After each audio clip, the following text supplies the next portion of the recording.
Pada siang hari ini kita akan mendengarkan presentasi dari Saudara Engelbert Harsandi Erik Suryadharma. Beliau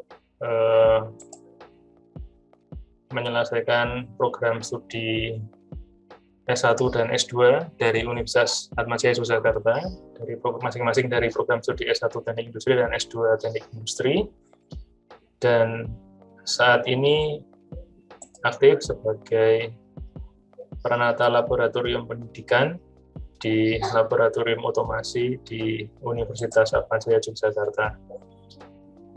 Untuk tidak menunda waktu, kita akan mendengarkan presentasi dari Saudara Engelbert Harsandi Erik Suryadharma yang berjudul Data Mining untuk Predictive Maintenance.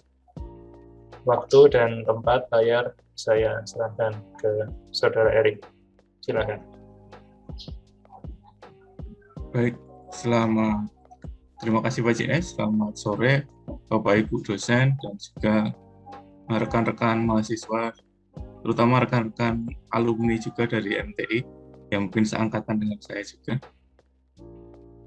Saya izin untuk share screen.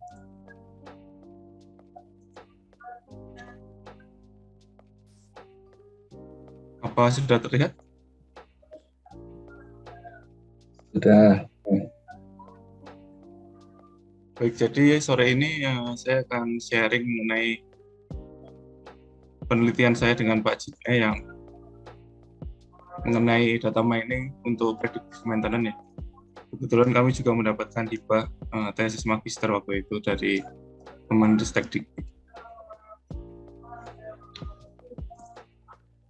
Lalu ini latar belakang yang sedikit kami angkat. Kami berangkat dari Global Issue SDG yang dari United Nations. Salah satunya adalah tentang industry efficiency. Kemudian kami terjemahkan dalam bentuk lean manufacturing. Salah satunya adalah untuk waste reduction. Dan ide kami di program maintenance. Kemudian kebetulan saya sebelum di Atmajaya itu bekerja 5 tahun ya di manufaktur, di perusahaan manufaktur yang berbasis casting, tepatnya membuat pelek untuk kendaraan bermotor. Jadi di proses casting itu untuk cooling sistemnya itu memiliki dampak yang sangat tinggi ya terhadap kualitasnya. Jadi maintenance di bagian untuk cooling system itu sangat diperlukan. Selama ini untuk menjamin bahwa cooling system itu bekerja dengan baik adalah dengan preventive maintenance, atau kalau kita punya kendaraan itu biasanya selalu kita servis rutin. Kalau mau semakin jarang rusak tiba-tiba ya kita semakin sering melakukan servis. Tetapi itu mengganggu proses casting ya, karena proses casting itu berjalan 24 jam dalam sehari dan tidak ada off-nya. Lalu untuk dari sisi industri 4.0, kami menerapkan sistem SCADA ya, Supervisory Control and Data Acquisition. Jadi karena ada data acquisition, kemudian data dalam jumlah besar bisa di-mining dari shop floor, dari pabrik dengan sistem real time, sehingga kita bisa mendapat database atau data yang sangat besar dan bisa dianalisis dengan machine learning sehingga bisa membuat predictive maintenance system yang baik. Kira-kira begitu untuk introduction-nya. Kenapa penelitian ini dibuat? Nah, ini adalah SDG ya dari United Nations. Di poin 9 itu adalah industry innovation. Dan dari sisi lean manufacturing and waste, lean manufacturing itu bisa diartikan bahwa kita mempergunakan sumber daya tanpa ada pemborosan. Kalau sampai mesin breakdown itu bisa menimbulkan tentu saja beberapa waste seperti defect, kemudian waiting tentu saja, dan inventory untuk work in process. Jadi ada satu proses yang terhenti, maka proses sebelumnya itu akan terjadi penumpukan proses yang sangat besar, sehingga juga perlu extra processing. Biasanya kalau casting itu kalau barangnya reject itu tidak dibuang tetapi dilebur kembali, jadi ada extra processing. Lalu untuk program maintenance sendiri ada beberapa ya, ada yang reaktif itu yang paling sederhana ya, kalau rusak ya dibenerin. Kemudian berubah ke preventif, yaitu kita melakukan perawatan secara berkala. Ini biasa yang sering dilakukan di perusahaan yang sudah besar, misalnya seperti itu. Kemudian untuk prediktif adalah, jadi kita semacam memiliki medical report gitu, seperti kesehatan dari sebuah mesin itu kita bisa cek dari waktu ke waktu. Kalau kira-kira dia akan rusak, kita prediksi akan rusak, kita bisa cepat-cepat melakukan maintenance. Tapi kalau memang mesinnya itu kondisinya baik-baik saja, kita prediksi rusaknya itu masih lama, ya kita tidak perlu melakukan maintenance. Jadi kita melakukan maintenance-nya berdasarkan kondisi aktual dari mesinnya, kesehatan dari mesinnya, bisa dikatakan seperti itu. Kemudian ke depannya mungkin ada preskriptif yang bisa menghindari kerusakannya sendiri di mesin. Nah, ini sedikit saja. Jadi di kita pelek kendaraan bermotor itu di belakang itu ada dua ya, untuk vario itu. Ada drum brake-nya itu yang biasa buat ngeremnya, itu rem tromol. Kemudian di tengahnya itu ada boost center, itu untuk drive-nya, untuk penggeraknya. Itu terbuat dari besi. Sedangkan rangkanya itu dari aluminium untuk yang lainnya. Dan nanti ini akan berkaitan dengan penelitian yang dilakukan. Ini sedikit saja proses casting. Kalau kita lihat dari samping itu, nah itu ada, kita pasang untuk metal yang dari insertnya, kemudian baru dituang metalnya dari atas, dan cooling sistemnya baru mulai bekerja ya. Yang biru-biru itu, maka kemudian akan menjadi beku moltennya itu. Salah satunya adalah defeknya adalah celah boost center, itu nanti juga akan kami teliti untuk di paper yang kelima ya. Ya, untuk SCADA sendiri di lab otomasi itu kita punya software SCADA dari Avepa. Itu sangat powerful dan banyak dipakai di perusahaan juga. Kebetulan karena kita kerjasama di bidang pendidikan, kita punya akses full service ya untuk softwarenya itu. Jika teman-teman ada yang ingin melanjutkan penelitian di area situ, kami sangat terbuka.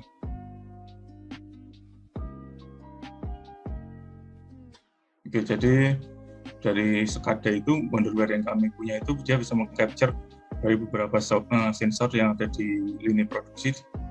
Kemudian kita bisa analyze datanya juga menggunakan AI. Kemudian untuk visualize dan bisa web-based juga dan mobile, sehingga kita bisa melakukan monitoring terhadap plan produksi secara real time. Ini saya punya sebuah video tentang penggunaan SCADA dan AI data mining dari minyak yang menggunakan software yang sama dengan software yang memiliki lab otomatis.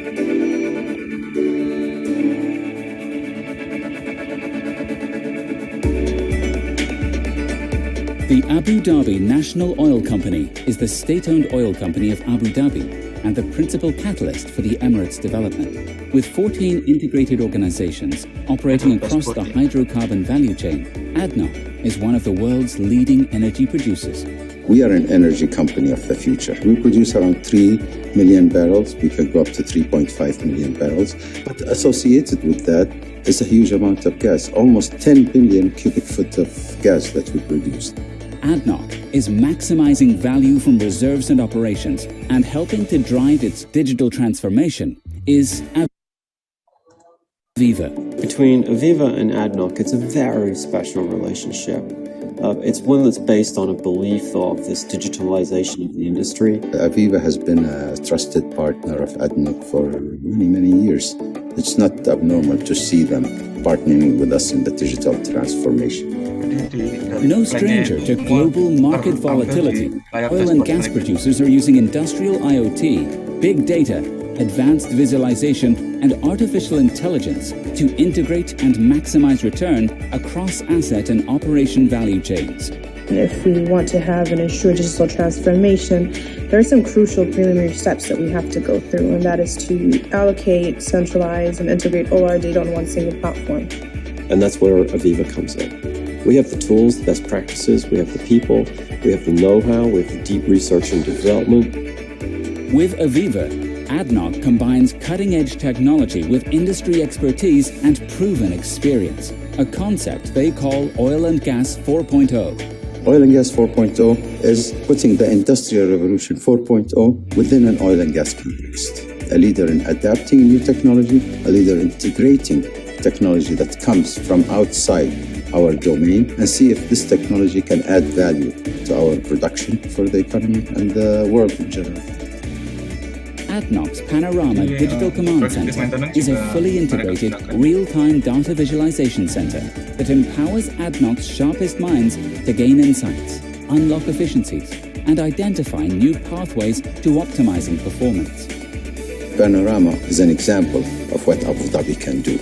It's a 50-meter screen that allows visualization with more than 120 dashboards that are very granular. We have brought in more than 200,000 data points into this location.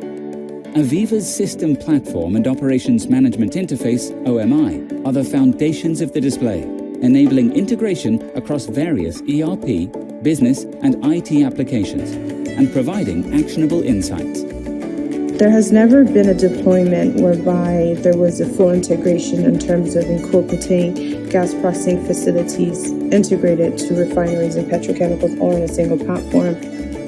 A key element of ADNOC's Panorama is the value chain optimization, powered by AVEVA's unified supply chain management solution, an integrated production planning model used to run techno-economic optimization scenarios. We have the ability here in ADNOC HQ building with my value chain optimization team to be able to actually switch back and forth between the standalone models and the network model. One run on these scenarios, we can save $60 to $100 million in optimization easily. ADNOC will use predictive maintenance to empower its team to reduce unscheduled downtime and prevent costly equipment failures. ADNOC has more than 10 million tags or 10 million sensors around in our facilities that we can bring. One of the things that will increase the number of tags is the predictive maintenance platform that we have. We're actually creating the largest predictive maintenance platform. We're going to be hooking about almost 700 compressors on that system. I really appreciate AVEVA, appreciate their efforts. They really did set a very good example of what a good collaboration is and what really can come out of a really good collaboration. As the ADNOC team continues to be a reliable provider of energy to the world, with AVEVA as its partner, they can imagine and realize a more efficient, integrated, and empowered future than the industry has ever known.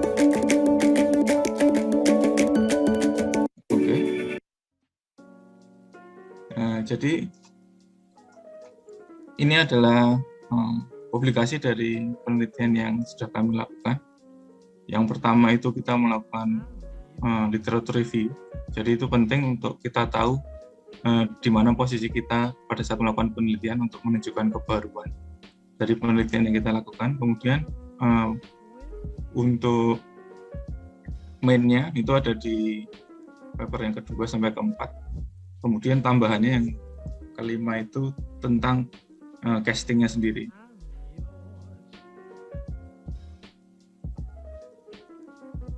Oke, ini saya sekilas saja tentang literatur review-nya, hanya untuk menunjukkan bahwa sebenarnya untuk penelitian ini areanya masih banyak terbuka ya.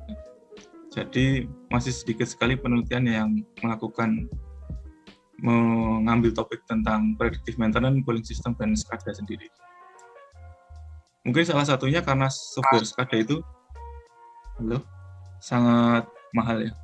Jadi untuk yang di industri tadi itu harganya bisa 500 juta ke atas, sedangkan Atmajaya teknik industri itu sudah bekerja sama dengan Aveva juga.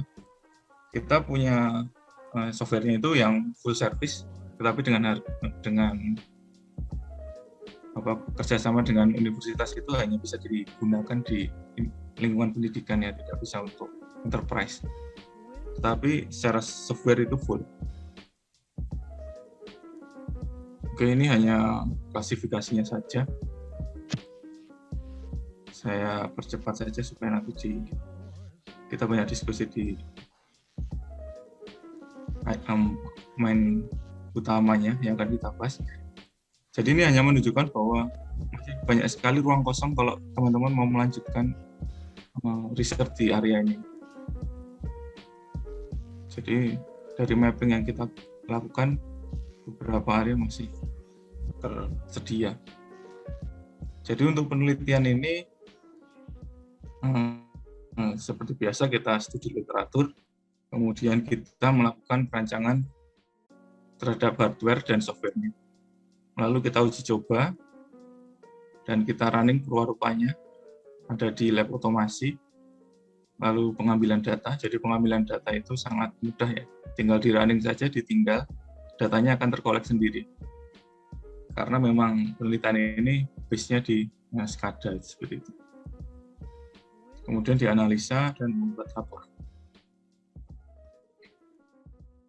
Nah, ini untuk skematik perwarupanya, kita menggunakan 2 jenis sensor, yaitu thermocouple untuk heat sensornya, kemudian ada turbidity, itu berinteraksi dengan PLC.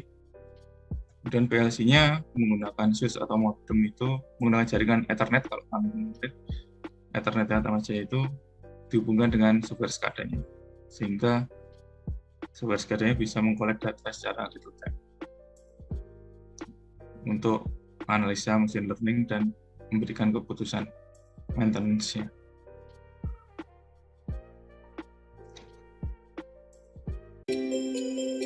Ini hardware yang ada di otomasi warupanya. Jadi kita menyerupai proses casting, tidak sekompleks yang punya Aveva tadi, tapi kita buat sederhana saja.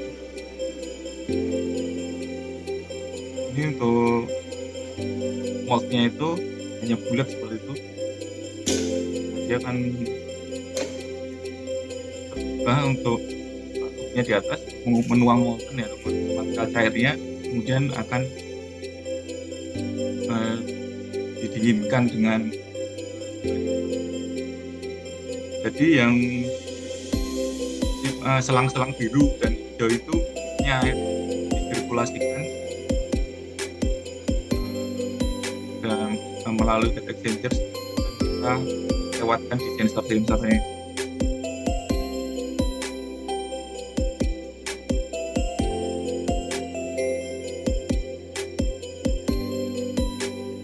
Nah, ini ceritanya ini factory untuk pembuatan pellet. Bahan bakunya tidak metal tapi dari kaset atau bahan baku pembuatan lilin.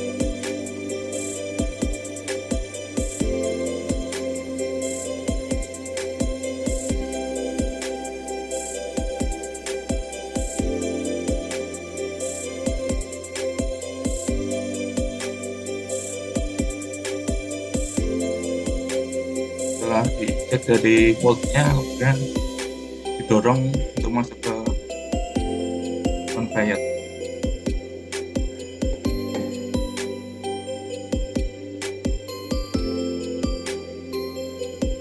Jadi saya bisa drill gitu ya.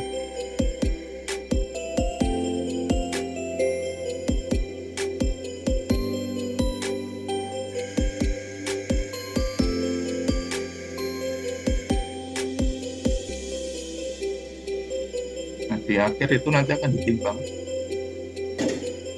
untuk melihat beratnya. Kalau oke, dia akan masuk ke outputnya oke. Kalau tidak, dia akan masuk ke output.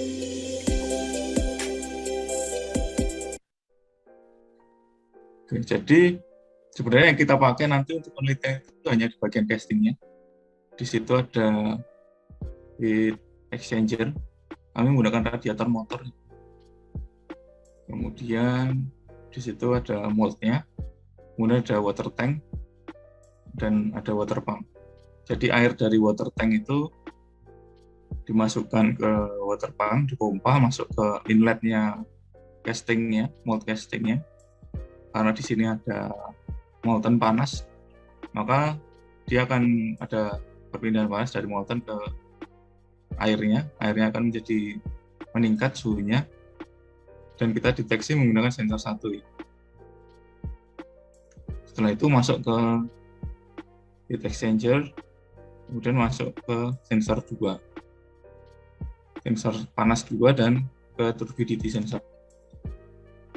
Jadi kita akan membaca delta T-nya atau kemampuan mendinginkan dari cooling sistemnya itu, dan juga kualitas airnya yang akan kita pantau dari waktu ke waktu. Nah, ini menggunakan PLC dengan ekstensi TM4 itu temperatur input 4 channel, kemudian juga ada analog input AI4 itu analog input 4 channel. Lalu untuk prosedur eksperimennya, untuk satu siklus itu kan moltennya tadi dituang, kemudian kita ada waiting 5 second supaya panasnya itu benar-benar masuk ke airnya. Karena kalau panasnya belum mencapai airnya itu nanti deltanya akan sangat kecil. Jadi seolah-olah sistemnya itu pendinginnya tidak bekerja dengan baik. Kemudian dikolek data setiap 2 second selama 30 kali. Kemudian kita punya data untuk temperatur dan turbidity-nya. Nah, itu yang akan kita evaluasi. Untuk temperaturnya kita hitung untuk heat transfer rate atau Q-nya. Kemudian untuk turbidity-nya langsung kita gunakan. Lalu menggunakan linear regression biasa, lalu dimasukkan ke rule-based classification algorithm. Kemudian akan menghasilkan decision dan reporting. Kalau untuk siklusnya dia akan muter terus ya. Dia akan setelah eject tidak kembali ke puring dan seterusnya. Satu siklus ini 20 menit untuk proses casting. Kemudian softwarenya kita untuk PLC-nya kita menggunakan Automation Basic dari Schneider Electric. Ini program ladder-nya. Kemudian ini program untuk Wonderware InTouch-nya yang dari Aveva tadi. Dan SMC itu untuk komunikasi antara PLC dengan Wonderware-nya, dengan SCADA-nya itu menggunakan protokol Modbus. Nah, ini dashboard-nya untuk predictive maintenance. Jadi kita bisa collect datanya itu tergantung kita. Kalau tadi kita collect setiap satu siklus itu 30 data itu dia akan masuk terrecord di sini. Ini juga ada tampilan untuk real time-nya. Kemudian kita kalau mau ambil datanya tinggal save as to CSV. Nah, untuk eksperimennya tadi kita punya data temperatur input, temperatur output, dan turbidity. Itu kita hitung total heat transfernya atau kemampuan membuang panasnya dari heat exchanger-nya. Untuk M itu fluid mass flow rate itu tergantung pompanya ya, kemampuan dia memindahkan fluidanya. Kemudian untuk CP-nya itu konstanta fluidanya. Kalau air itu 4,2 kJ per kilogram derajat Celcius. Kalau turbidity, datanya dari sensor langsung kita pakai, tanpa harus dihitung. Lalu setiap 10 shock itu kita hitung slope-nya menggunakan regresi linear biasa. Nah, kita definisikan bahwa cooling system itu masih bisa bekerja adalah atau keadaannya masih oke gitu ya, ketika Q-nya itu lebih besar dari 0 atau dia masih mampu untuk membuang panas atau menurunkan temperatur dari inlet ke outletnya. Maka untuk mencari batas NTU-nya, itu kita buat hubungannya antara turbidity sama total transfer rate ya, karena kita ambil data ini dalam satu frame waktu yang sama ya. Kita asumsikan bahwa antara temperatur dan turbidity itu memiliki hubungan yang linear.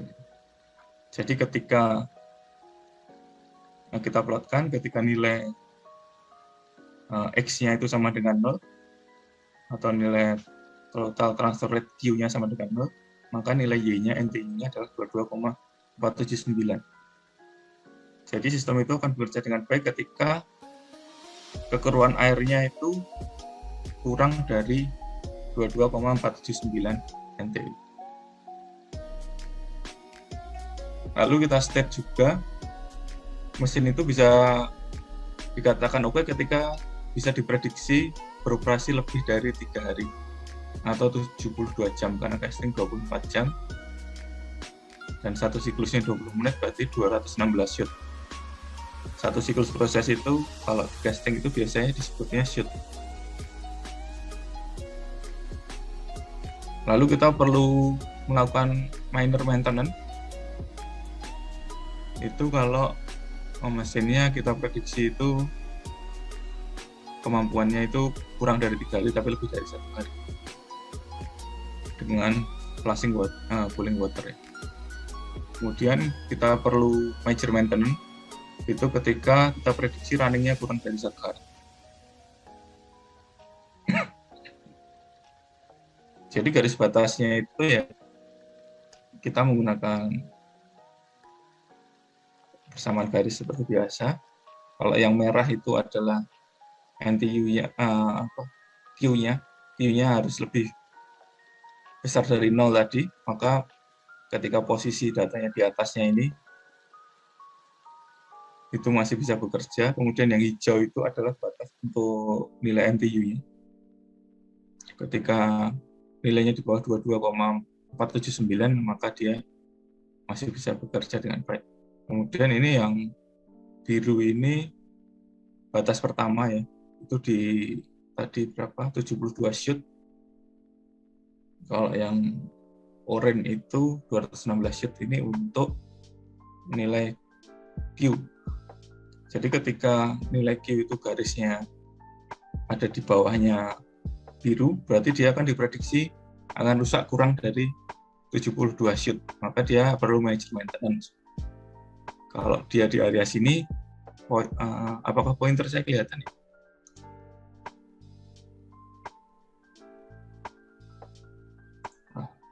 Kalau di area sini itu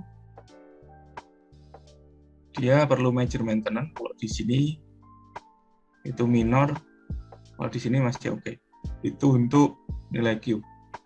Sedangkan untuk nilai kekeruhan, kalau di area sini dia malah major, ini minor, kemudian kalau di bawahnya sini dia oke.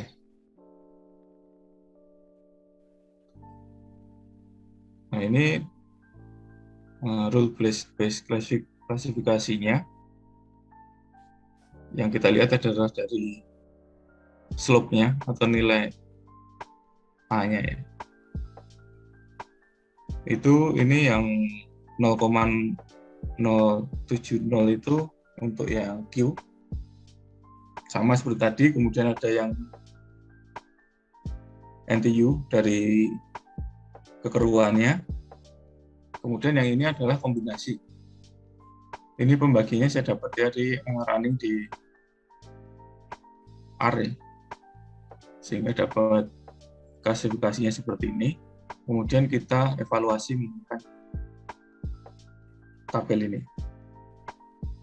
Ketika Q-nya dia keputusannya minor, NT-nya minor, minor, dan aktualnya minor, maka dia match. Kemudian ada beberapa yang tidak match.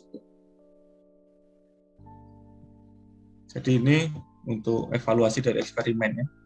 Kalau kita menggunakan satu sensor, bukan satu jenis sensor, yaitu untuk temperatur saja, maka dia yang over itu over adjustment. Overadjustment itu dia ketika harusnya dia dikatakan oke, tapi malah dikatakan perlu maintenance. Nah, itu ketat ya, atau terlalu ketat itu 11%, tapi kemudian yang miss itu, atau yang seharusnya maintenance tapi dikatakan tidak maintenance, atau miss rate-nya itu 0%. Dan yang match 89%. Sebenarnya ini model ini bagus, tapi terlalu ketat. Jadi ada kalanya kita melakukan maintenance yang seharusnya tidak perlu kita lakukan, yaitu 11%. Kemudian kalau kita menggunakan data turbidity saja, yang over adjustment itu memang kecil ya, tetapi yang miss itu besar. Nah, ini longgar ya. Bisa dikatakan sistem yang hanya menggunakan turbidity itu ketika kita seharusnya perlu maintenance, ada beberapa waktu kita malah tidak melakukan maintenance, ada yang miss. Tapi ketika kita menggunakan classification yang kombinasi, menggunakan NTU dan Q, dari evaluasinya tadi yang over itu bisa berkurang jadi 9%, tapi yang miss itu tetap di 0%. Jadi ketepatan prediksinya bisa sampai 91%. Oke, untuk penerapan pada sistem nyata, karena tadi kita masih menggunakan prototype, itu pertama itu kita harus mendefinisikan kembali batas normal, minor, sama mayornya. Itu tergantung dari perusahaan masing-masing, seberapa ketat kita akan melakukan maintenance-nya itu. Jadi misalnya memang spare part-nya dan lain-lain itu susah dicari dan memang prosesnya itu sangat sulit, mungkin akan lebih dibuat perketat ya. Dengan jangka waktu tertentu harus mesin itu tidak boleh rusak. Kemudian tentu saja untuk nilai M-nya itu tergantung dari motornya pompa. Dari pompanya itu flow rate-nya berapa, dari fluida yang dipindahkan atau debit airnya itu berapa. Kemudian juga CP-nya itu tergantung fluida yang digunakan. Kalau kami menggunakan air baku, air biasa. Kemudian tentu juga untuk waiting time-nya yang 5 second tadi bisa diubah tergantung kebutuhan, karena kalau mold yang tebal itu yang di industri itu biasanya perambatannya mungkin akan hilang. Jadi sampai di sini yang bisa saya sharingkan untuk sore hari ini. Waktu saya kembalikan ke Pak Jin S selaku moderator. Oke, terima kasih Mas Erik atas presentasinya. Sekarang kita masuk ke sesi tanya jawab. Ya, menarik, artinya bahwa proses maintenance ya dengan dukungan ya teknologi supporting IoT yang ada, kemudian ada konsep-konsep baru di data mining, khususnya di sini classification, itu bisa membuat teknik predictive maintenance menjadi lebih baik. Itu tadi yang disampaikan. Lalu kesimpulan yang lain adalah hasil satu sensor atau satu kriteria itu ternyata bisa diimprove dengan menggunakan kriteria akurasinya dengan kriteria yang lain. Oke, di meeting chat sudah ada pertanyaan. Apakah Bu Yanti mau open mic sendiri? Silakan Bu Yanti. Ya, terima kasih Pak Jin Ai. Pertanyaannya persis sama dengan yang saya tuliskan. Jadi kalau tadi saya mengamati itu ada data di report, kemudian diprediksi dengan model yang berbeda dari model reliability gitu ya ininya. Artinya apakah artinya hanya dengan mengamati itu kan berarti ya kecenderungan datanya itu apakah kemudian bisa disimpulkan bahwa oke, gitu kita nggak perlu tahu nih model reliability itu kayak apa, terus kita bisa lakukan prediksi maintenance itu dengan ini gitu. Seperti itu, atau saya mungkin salah, itu mohon pencerahan dari Mas Erik. Terima kasih. Baik, terima kasih Bu Yanti. Nah, jadi yang kami lakukan kemarin itu memang kita menggunakan data empiris ya, dari data penelitian S1, dari data pengamatan saja, kemudian kita tanpa melakukan model matematis hubungannya secara matematis itu seperti apa antara parameter-parameter tadi dengan Y-nya tadi atau keputusan maintenance tadi, seperti itu. Mungkin kedepannya bisa dikembangkan ke arah situnya ya, untuk mungkin disimulasikan atau kita bisa maksud saya ya, mungkin maksud saya itu justru keunggulannya, karena nggak perlu orang susah-susah belajar teori yang jelimet kan, mungkin maksudnya model matematisnya gitu kan, yang analitik itu kan lumayan kompleks ya, tapi dengan tahu konsepnya saja lah ya, konsep maintenance seperti apa, kemudian dengan empirical eksperimen seperti ini kemudian bisa dapat solusi gitu kan, itu lebih disukai engineer di lapangan ya, nggak usah belajar teori yang aneh-aneh gitu, seperti itu. Apakah begitu gitu tujuannya atau bagaimana? Terima kasih. Oh iya, jadi memang ini berangkatnya dulu dari waktu bekerja, Bu. Selama 5 tahun di perusahaan itu memang kalau kita mau menerapkan sesuatu yang perlu teoritis di perusahaan itu memang sulit ya. Terutama untuk sumber daya manusia yang ada di perusahaan itu memang berpikirnya taktis, untuk hari ini apa ya harus segera terselesaikan, tidak bisa untuk nanti menunggu lebih, kita harus lebih lama melakukan melakukan perhitungan atau membuat model matematisnya seperti itu. Baik, terima kasih Mas Erik. Saya rasa cukup Pak Jin Ai. Terima kasih Bu Yanti. Jadi mungkin saya tambahkan sedikit bahwa kunci di sini itu adalah ide dasarnya adalah perpindahan panas. Jadi kalau air pendingin itu ada panas yang bisa dipindahkan dari material yang sedang didinginkan di casting, tentunya kan suhu air itu akan naik. Jadi kenapa tadi di sensor ada 2 macam pengukuran, suhu sebelum masuk ke radiator itu berapa, kemudian keluar itu berapa diukur, itu untuk melihat bahwa masih ada perbedaan suhu enggak gitu ya. Itu di dunia praktis kita tahu kalau ada perpindahan panas berarti fluidanya suhunya berubah. Nah, sehingga satu untuk indikator prosesnya alatnya masih baik atau tidak. Nah, itu adalah dilihat tadi suhunya ada perubahan atau tidak. Lalu yang kedua soal turbidity atau kekeruhan. Jadi kita tahu bahwa kalau air itu semakin keruh, gitu ya, air itu semakin keruh berarti ya logika awal saja bilang bahwa ini sudah nggak baik gitu ya.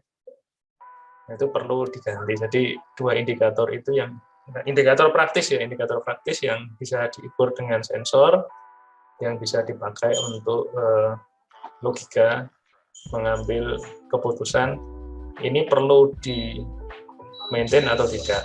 Itu tambahan saya dari itu. Oke. Terima kasih Pak Jin Ai. Ya. Mungkin saya jadi kepancing dengan penjelasan Pak Jin Ai. Artinya kalau misalnya diterapkan di sistem lain yang bukan melibatkan fluida dan ini ya peralatan heat exchanger seperti itu, misalnya ya sistem lain lah gitu. Itu berarti kita harus tahu ya apa sih yang harus direkam dan dipakai untuk pengambilan keputusan ya, yang mempengaruhi itu saja kan, yang mempengaruhi kinerja dari mesinnya. Ya, betul Bu. Terus diamati. Gitu. Yang paling kunci adalah kalau kita bicara mengenai maintenance sebuah alat ya, berarti kan indikator apa yang bisa dilihat yang menunjukkan bahwa ini alat ini masih bekerja dengan baik atau tidak. Ya. Itu memang kunci, dan sekarang sensornya macam-macam gitu ya. ketersediaan sensor itu macam-macam yang bisa dipakai untuk mengukur itu. Mungkin Mas Erik bisa menambahkan? Ya, saya rasa cukup, Pak. Oke, mungkin ada dari Bapak Ibu rekan-rekan mahasiswa yang mengikuti atau rekan-rekan alumni yang mengikuti webinar ini, ada hal yang ingin disampaikan, ditanyakan, didiskusikan, silahkan bisa raise hand atau menuliskan pertanyaan di meeting chat.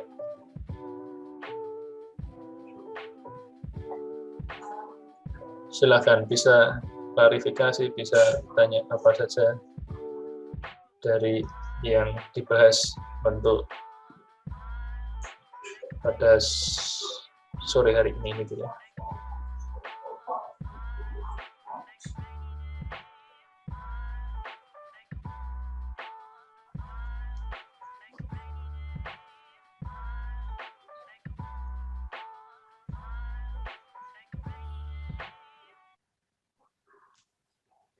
Silakan.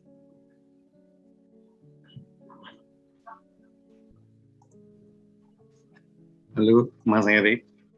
Oke, silakan Pak Kris. Ya. Ya, saya mau bertanya aja Mas Erik sama mungkin memberi masukan. Saya pernah melakukan juga suatu penelitian yang namanya predictive machining theory ya.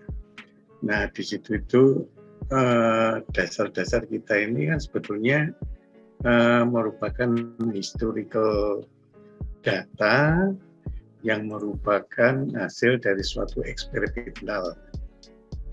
Nah, dan biasanya itu tidak bisa dilakukan dalam satu kali jalan gitu ya. Nah, karena banyak sekali batasan-batasan dari setiap variabelnya yang ada. Nah, untuk menggunakan SCADA ini, kira-kira batasannya gimana untuk variabel-variabel yang berkaitan dengan masalah tadi ya, untuk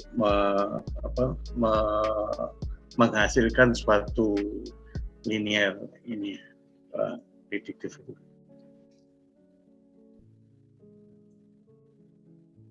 Oh, baik, Pak. Terima kasih Pak Kris untuk pertanyaannya. Jadi di perwarupa yang kami buat ini sebenarnya untuk runningnya itu bisa sangat panjang ya Pak. Jadi kita sebelum melakukan pengambilan data memang kita juga sudah running itu. Kemudian kita running 150 data itu ya di kali 20 menit satu siklus. Jadi dia akan record terus ya sampai akhir. Sebenarnya kalau kita tidak matikan pun dia akan masih record terus.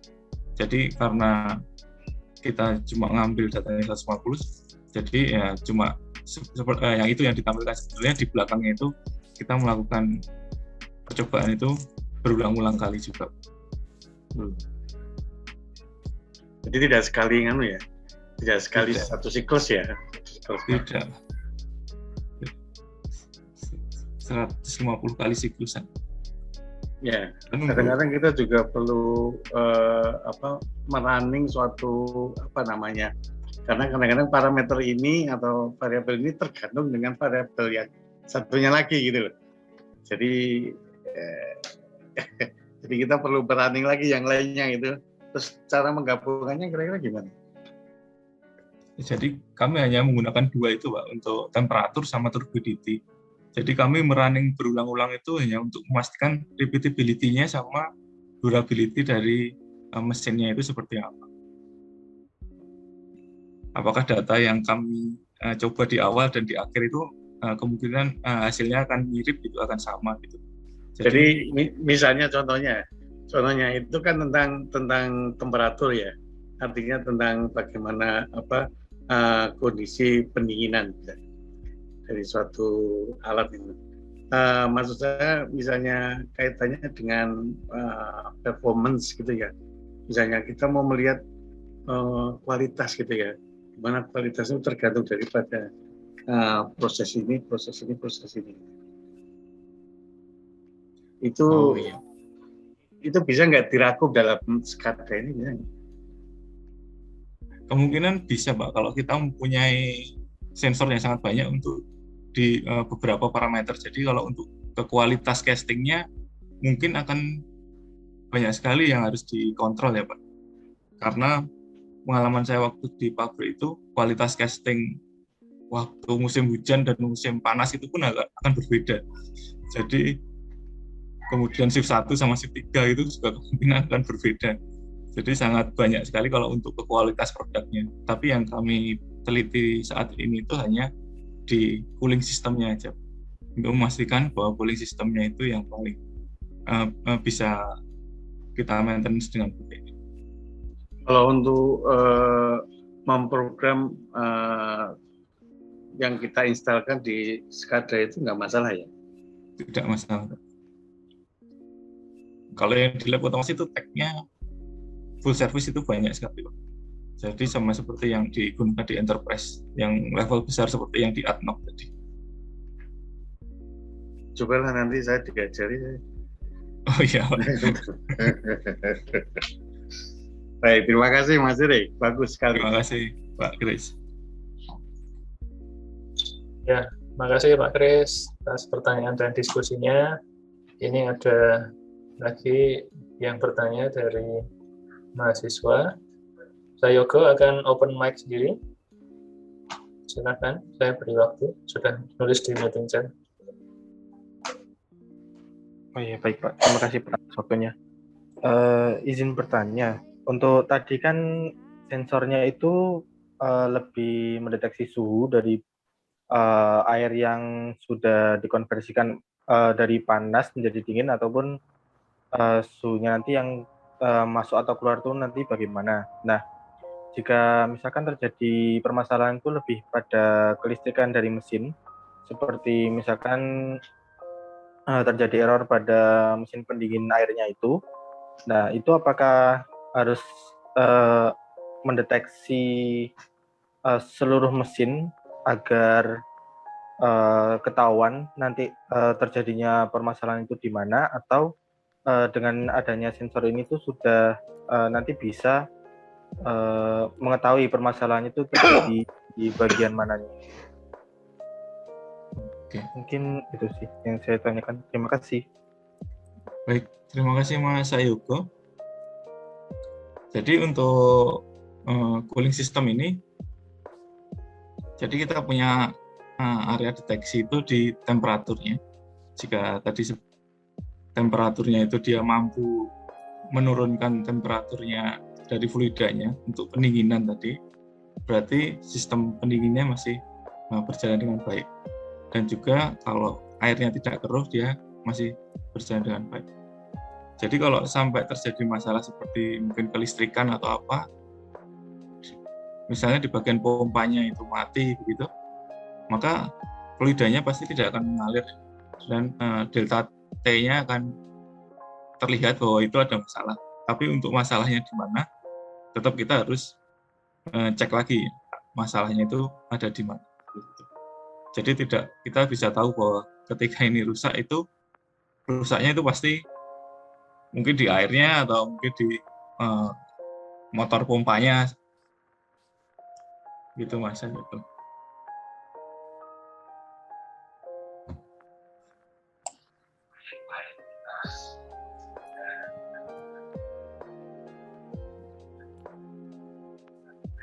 Oke, cukup saya Yogo, atau ada hal lain yang mau didiskusikan? Silahkan. Ya, sudah cukup jelas Pak. Terima kasih. Oke, Bapak Ibu dan teman-teman sekalian, mahasiswa sekalian, juga alumni yang join pada acara pada siang sore hari ini. Di meeting chat saya sudah menyampaikan link untuk mengisi presensi dan evaluasi. mohon bisa disempatkan untuk diisi. Apakah masih ada yang ingin bertanya dan berdiskusi? Masih sesuai jadwal, masih ada waktu 9 menit. Silakan.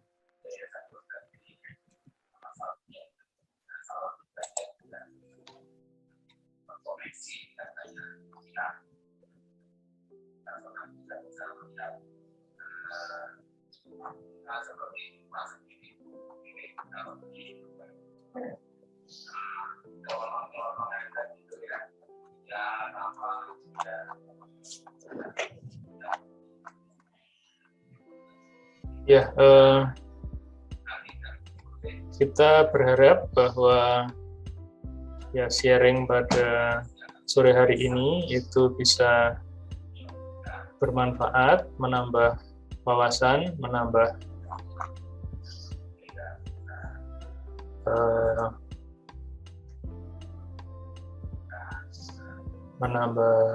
pengetahuan bagi Bapak Ibu sekalian dan teman-teman sekalian. Dan program studi Magister Teknik Industri akan melakukan acara ini secara rutin.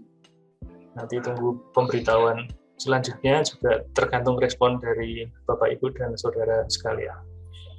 Oke, ada satu pertanyaan lagi dari saudara Erlinda. Silakan kalau mau open mic.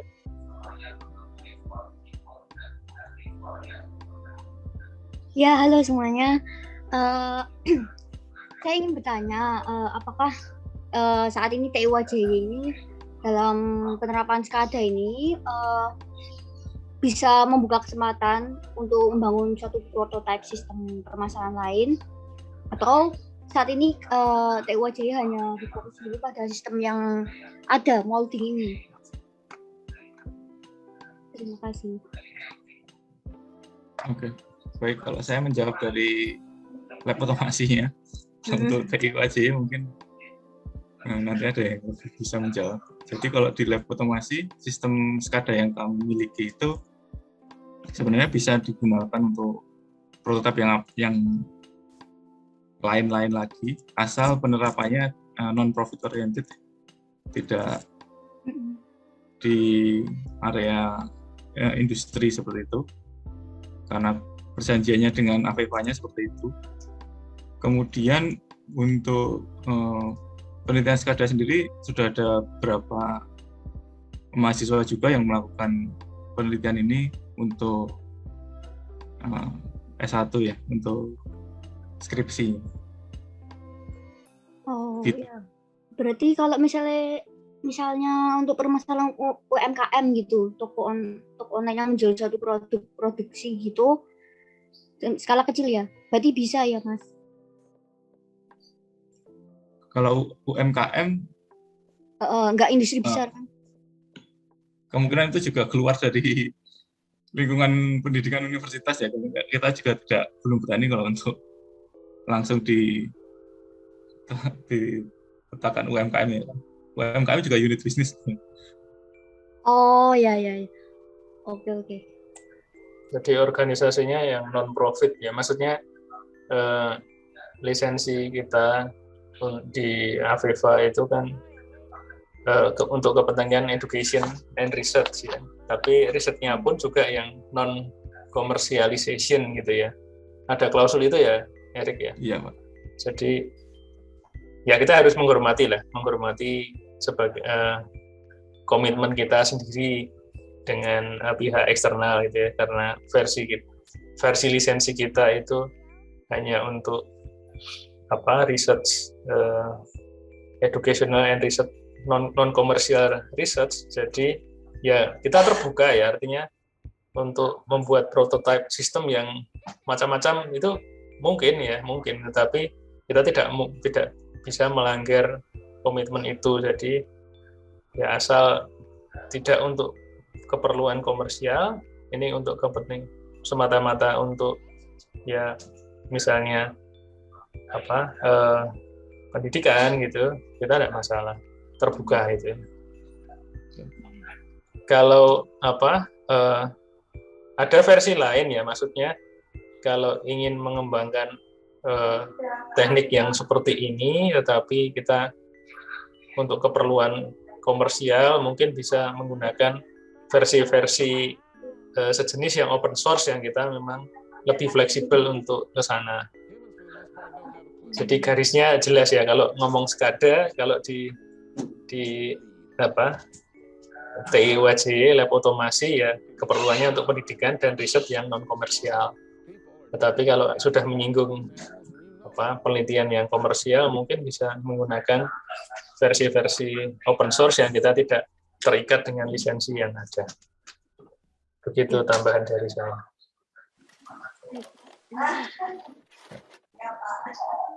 Jadi kalau kita mungkin sedikit tambahan, kalau sudah membuat prototipe mungkin akan diterapkan di industri secara langsung dengan mereka mau membeli untuk lisensinya ya sebenarnya tidak masalah juga.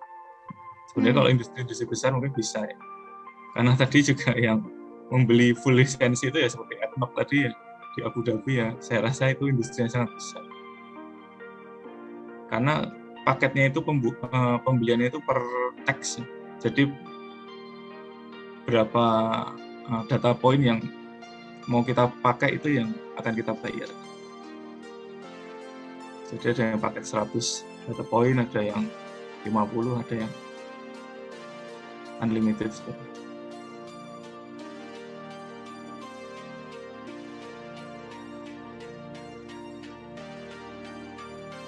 Oke.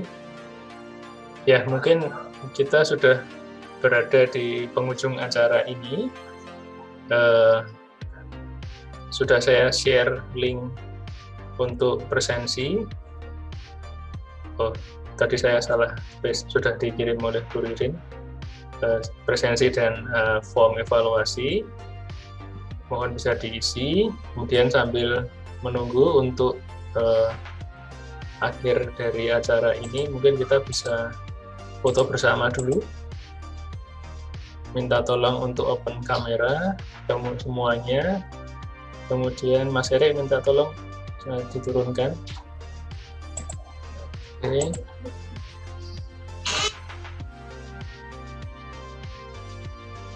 Monggo, ayo kita open kamera. Ada dua screen.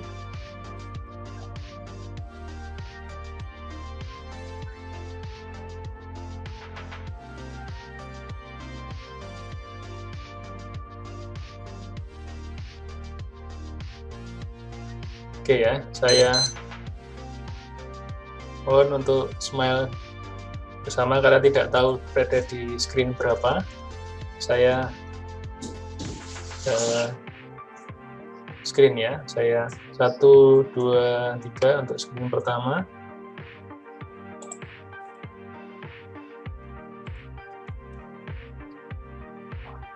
Kemudian untuk screen kedua 1, 2, 3. Oke, baik. Ya. Sekali lagi untuk mengakhiri acara pada sore hari ini, saya sampaikan bahwa program studi Magister Teknik Industri akan rutin menyelenggarakan webinar ini. Pembicara seri kedua sudah ada, nanti tinggal kita tunggu waktunya, juga berdasarkan masukan dari teman-teman sekalian untuk bisa dicermati, gitu ya. Materi sudah dikirim, file PowerPoint sudah dikirim oleh Bu Ririn, kemudian recordingnya nanti kita akan kompilasi untuk juga di-share. Untuk mengakhiri acara pada sore hari ini, mungkin ada upacara penyerahan sertifikat dari saya, sertifikat kepada pembicara. Bu Ririn bisa menyampaikan atau karena Bu Ririn juga paralel, mungkin Pak Yosef saja yang menyerahkan ya Pak.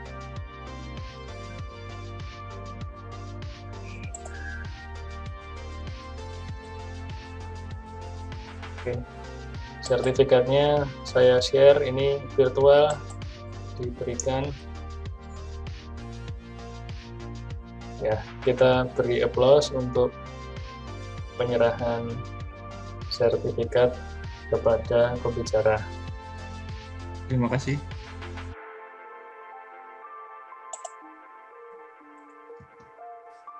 Oke.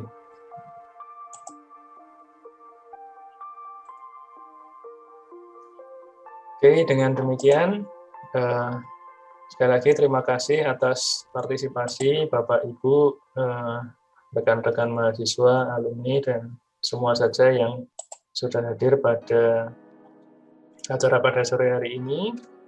Kita akan berjumpa kembali pada seri yang kedua, dan nanti waktu dan tempat nanti akan dipublikasikan oleh program studi. Terima kasih. Selamat sore semuanya, sehat selalu. Terima kasih, selamat sore semua. Terima kasih Mas Erik, terima kasih Pak Cip. Terima kasih, selamat sore. Terima kasih semuanya untuk yang hadir. Sampai ketemu di webinar berikutnya.